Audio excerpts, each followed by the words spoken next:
কিছুদিন যাবৎ ফেসবুকে দেখছি এই রেসিপিটা। তো আমি ভাবলাম যে একবার ট্রাই করি। তো আমি আমার হাসব্যান্ডকে জিজ্ঞাসা করলাম যে, "আমি এরকম একটা রেসিপি দেখেছি যে এটা হচ্ছে দুধ দিয়ে রান্না করতে হয়।"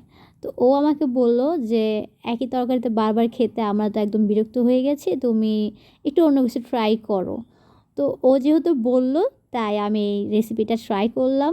বিশ্বাস করেন এত টেস্টি ছিল, ওহ মাই গড! মানে মনে হচ্ছিল না যে এটা আমি দুধ দিয়ে রান্না করেছি। মানে অনেক মজা ছিল। তো এটা যদি বাটার দিয়ে রান্না করা হতো, আই গেস অনেক ভালো হতো। বাট আমার ঘরে বাটার ছিল না। দ্যাটস ওয়াই আমি ঘি দিয়ে রান্না করেছি। তোমরা চাইলে এটা আরও কষাতে পারো।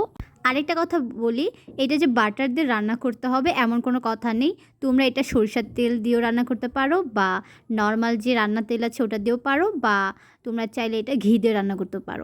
এটা হচ্ছে পুরাটাই তোমাদের উপরে, মানে অপশনাল, যেটা চাইলে রান্না করতে পারো। বাট আমার কেন জানি মনে হলো যে আমি যদি বাটার দিয়ে রান্না করতাম একটু ভালো হতো। আমার কাছে বাটার ফ্লেভারটা আরও ভালো লাগে, এই জন্য।